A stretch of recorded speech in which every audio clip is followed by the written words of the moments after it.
Okay, here today on Drivable Vein, we're going to do something just a little bit different. We're not going to be telling any actual stories today, but this still goes into why we make the statement that the stories that we are presenting, when we do those stories, we say they may or may not be true. Well, there's a reason for that because we can't confirm or deny if they really did happen. So today we're going to talk about some stuff that we've heard a lot about, paranormal activity taking place at various places, particularly in the United States. One of the ones I like discussing about is the Alamo. Now, everybody remembers the Alamo. No pun intended, no joke intended there, even though I joke a lot with stuff like that. But anyways, there's been so many numerous reports of people claiming they've seen ghosts at the Alamo. One that I'm going to bring up right off the bat that I remember reading about, and this is like several years ago, may even been a YouTube video, so you can look some of this stuff up yourself. Is one of the staff members working at the Alamo. One day he's walking through the courtyard. He sees somebody walking across dressed like they would have been back in the day of the Battle of the Alamo. So he thinks, well, I didn't know we were having somebody dressed like that today. So he tries to catch up with them to find out what was going on. Well, as he starts following them, and before he's getting a little closer to them, but before he can get up to them, they just disappear. They just vanish into thin air. It's like they're gone. So this guy obviously does a double take, like, what in the heck just happened here? And another one that I've heard about, there's been numerous reports of little children. They're talking to someone, and the parents are like, look, and they don't see anybody there, and they're like, well, who are you talking to? And the child will be like, well, that little boy there, or that little girl there. And they're just like, there's nobody there. So those are just some of the things that we're hearing a lot about. And then there's been numerous reports where people claim they've seen Davy Crockett. And we were discussing this just before we started the video. And Sebastian brought up that he's heard where some have claimed that they're standing there. They look over, they think somebody's dressed up looking like Davy Crockett. Then they look again, they're gone. And it's not like in an area where they could just step into a building or anything like that. They're out in the open, and it's like they just vanished, just like that. So these are things, we can't confirm or deny that they happen, but when you get so many reports, it does raise a few questions. And I can tell you now that there are several YouTube videos out there. If you look it up, you'll see some strange things that some people have caught on camera. Whether it be, what do you call it, those lights or every now and then. Oars? I forget what they're called, but there's one, I just saw it not that long ago, just a few days ago actually, and the guy had set up his camera just kind of like an overview. I guess wherever he was staying, you could see out into the courtyard of the Alamo. And he even admits he thought it was somebody walking with a flashlight at first, but then when he was like, wait a second, they're going in areas where I don't think a person with a flashlight can go. So if you look that up on YouTube, you'll see it. And it is interesting to watch. You do see the light traveling around. And then he shows the next day picture where you see where it would have went. So it doesn't make sense with what you're seeing. Can't explain it. It falls under that unexplained again. And at least that's just some of the things I know that I've heard about with the Alamo. So and I've said this before, and when Sebastian and I are talking, I 100% know that there's stuff out there that we don't know, that is unexplained, that we can't explain it. It just, I mean, you think you see Davy Crockett there, and then he's not there. So there's just so many crazy stuff out there. And then we was also talking about up there around Gettysburg.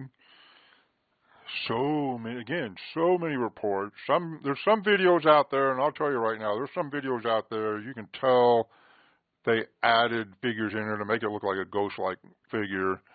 That, I can already tell you that. There's a few videos out like that.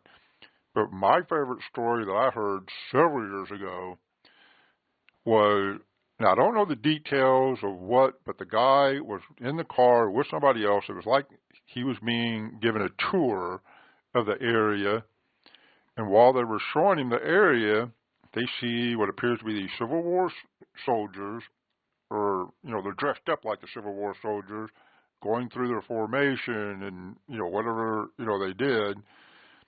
And he's like, oh, well, that's nice of them to, put on a little show for us today. And so when they get back to, I guess, the office or whatever that they started out at, he makes some comment about that. Oh, that was nice of y'all to put on that little show for us. And they're like, what are you talking about? Well, we saw these Civil War soldiers, or, somebody reenacting, something, doing their little formations or whatnot. And they're like, we have no idea what you're talking about. We had nobody set up to do anything like that today. What are you talking about?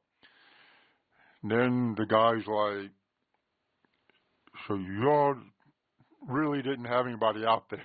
And I was like, no.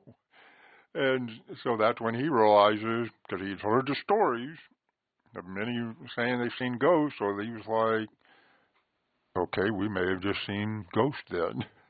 So there's plenty of stories like that. You can look those up. That can go into one of the previous videos we did where Jeremiah is talking about the Bigfoot chasing these Civil War ghosts. If you have not heard that one, go back and check that one out. And because it's in that vicinity where a lot of these reported people witnessing these ghosts looking like Civil War soldiers has taken place. So it puts more, validity behind some of our stories, because, that one, I wasn't there. I can't confirm or deny it, but from the source that it is, comes from a very reliable source, I wouldn't question it. So when you hear all these other stories, when it comes from people that's like, I don't know why they would make it up, you kind of want to believe it. But it does fall under that unexplained area. And Sebastian, I think you got a couple that you've heard of. I've heard some weird stuff, and I'm not going to say that they're true, they're lying, or they're making stuff up. But when you hear the stories, you just look at the individual telling you the story, and it's like, what would they gain from telling a fabrication, a lie? Some of these people, openly, if you talk to them, they're like really awkward. They're not people person, if you understand what I'm saying. But when you hear these stories, you sit back and look at like, why are you telling me this? What do you have to gain? And then when you look at them and realize what they're telling you, it's like I can't pronounce the word. I always screw it up. The Authenticity? Yes, thank you. Of it. And then you realize that this person isn't full of crap. They're literally legit. They're explaining to you what they've seen. For example, so, the story you talked about with the Bigfoots chasing the Civil War soldiers. Hearing it from Richie, straight up, first thing that came to my mind was that Richie's full of shit. What was you drinking that day? What were you drinking, But when you hear it from Stan and Anthony, who served with the Special Forces teams with Jeremiah in Afghanistan, when they tell you the same thing that you hear from Richie, and they get more specific, you sit back and realize, holy shit, this really did happen. They really did see this. And the area of where they're at, which I'm not going to give out because it's private property and I don't want to go against the person's relative to state where it's at, where the Civil War battle was at. When you realize that there was a famous Civil War battle that was fought there, and there's both Confederate and Union soldiers buried there, it makes perfect sense that yes, this is plausible. This really did happen. And like I said before, there's been numerous reports of so many people. Some claiming they've caught some apparitions or whatnot on video. Some have claimed that, they've seen what appears to be ghosts walking across the road or walking by the... One I keep seeing on the YouTube a lot is wherever they got these cannons set up. There appears to be ghosts appear there. Now, again, I can tell you right now, some of those videos, yeah, somebody knows how to use CGI. They look like, they put an image there to make it look like that.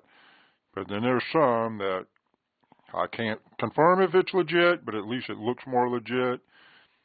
But it's all in that area, what I'm getting at. So if you haven't checked out that video yet, go check it out after you get done listening to this part of it. But yeah, there's just so many different things.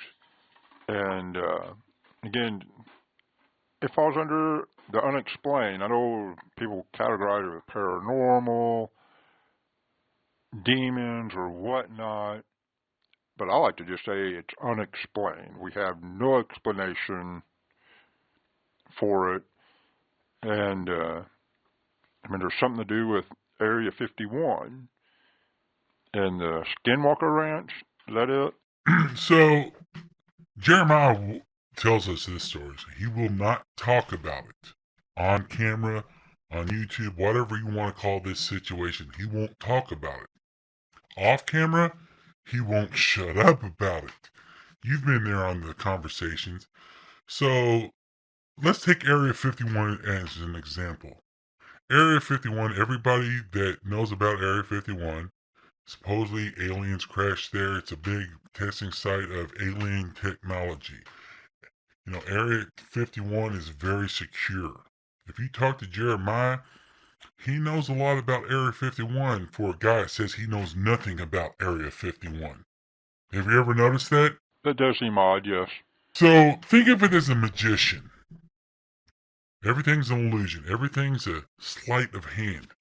If you want people to focus on your left hand and your right hand's doing the work, let them look at the left hand. Sleight of hand. So if Area 51 is in what, Nevada?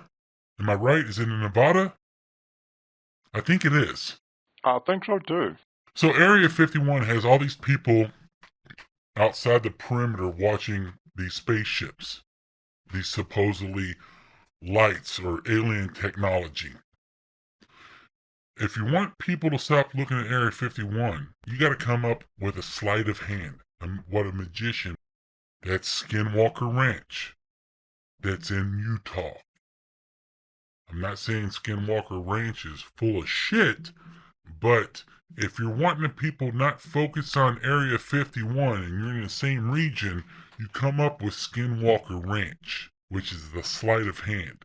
And you come up with extra dimensional stuff, werewolves, Bigfoots, globes, cows that gone, vanished, and come back a day later and they've aged 20 years.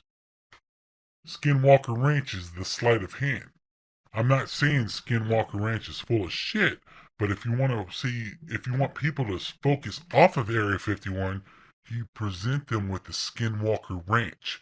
That is the sleight of hand. So when you hear Jeremiah, who is in Special Forces, who has security clearance that we couldn't even fathom, and the shit that he knows, he always says, and you hear him talk about this, Elijah, that if you want to take focus off of Area 51 and the stuff that's legitimately going on there, thus here comes Skinwalker Ranch, the sleight of hand.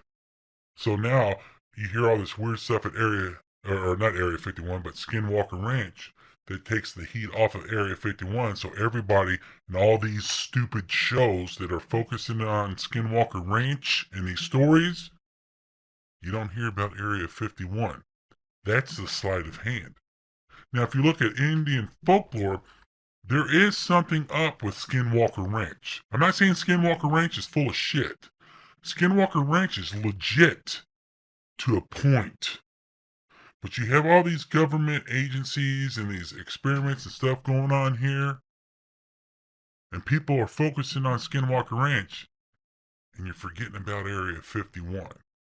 There's a reason why there's a Skinwalker Ranch. and people are taking focus off of Area 51. I'm not saying Skinwalker Ranch is a lie, but it's the sleight of hand, the magician. They're wanting the left hand, Area 51. They're wanting focus off of this. So you slide in your right hand, Area 51, and you hear Jeremiah talk about this, which he won't talk on camera, which, he signed a lot of NDAs, which are non-disclosure agreements, for those of you all don't know what an NDA is.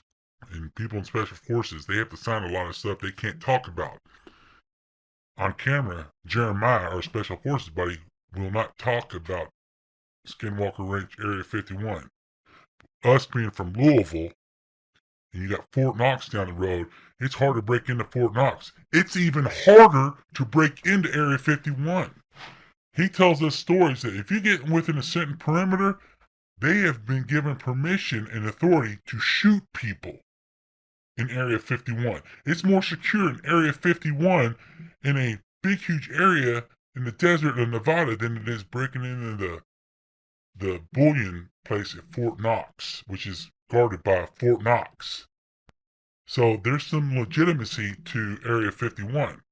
So if you want to take off the eyes and pressure and the media outlook or the perspective of Area 51, what better than Skinwalker Ranch? And it's done pretty good. If you watch all these shows, there's a lot of shows about Skinwalker Ranch. A lot of YouTube videos about Skinwalker Ranch.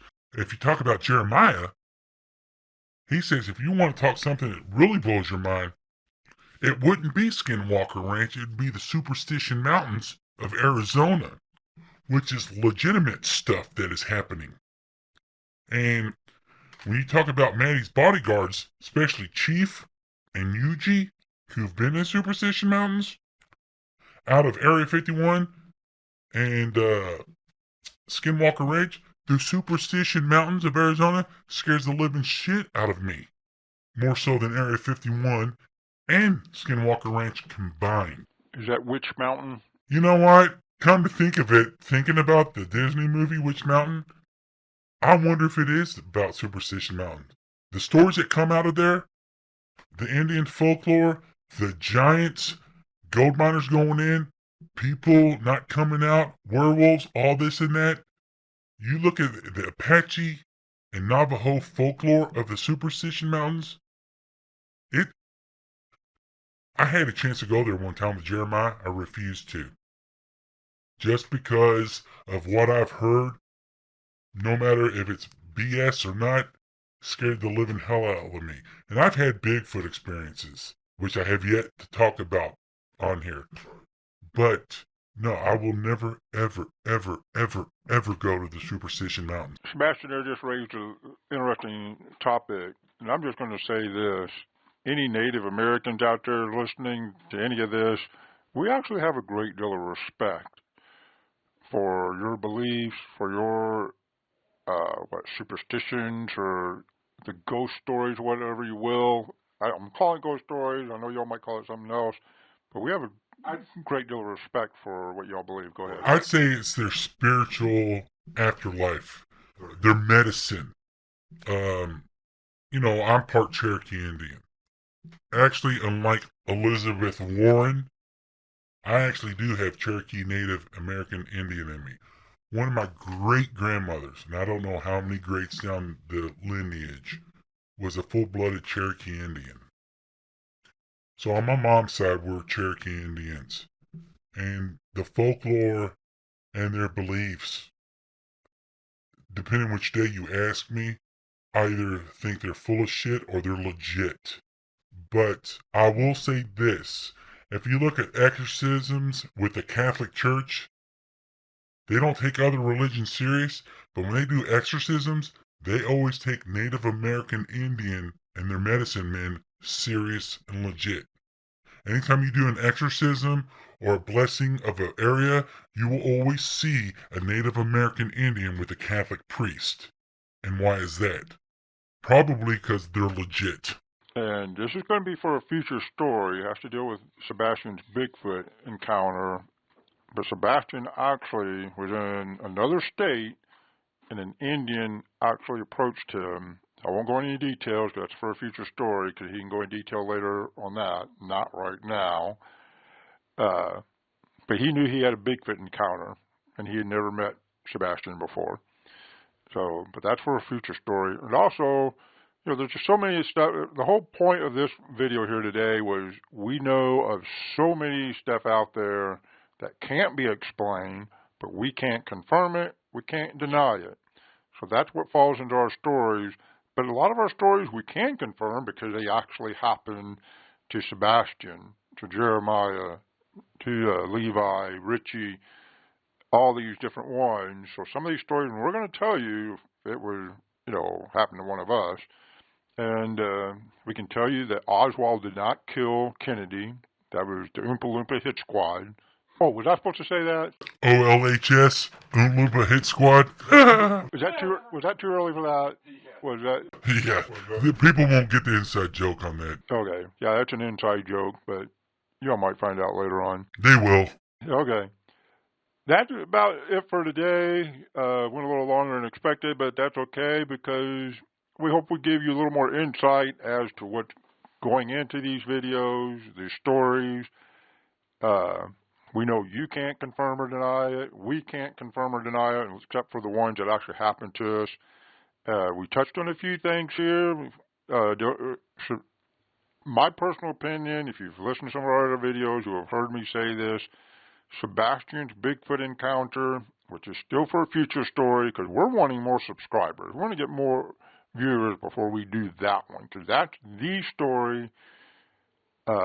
Actually, after that, it might be a drop-off, but I've never heard, as many Bigfoot stories I've heard, I have not heard one like his. So, for those people who are wanting to know, I did have a Bigfoot encounter in 1991, October in West. Now, don't go saying too much here.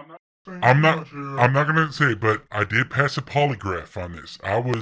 For those of y'all who don't know anything about me, I'll give a brief history.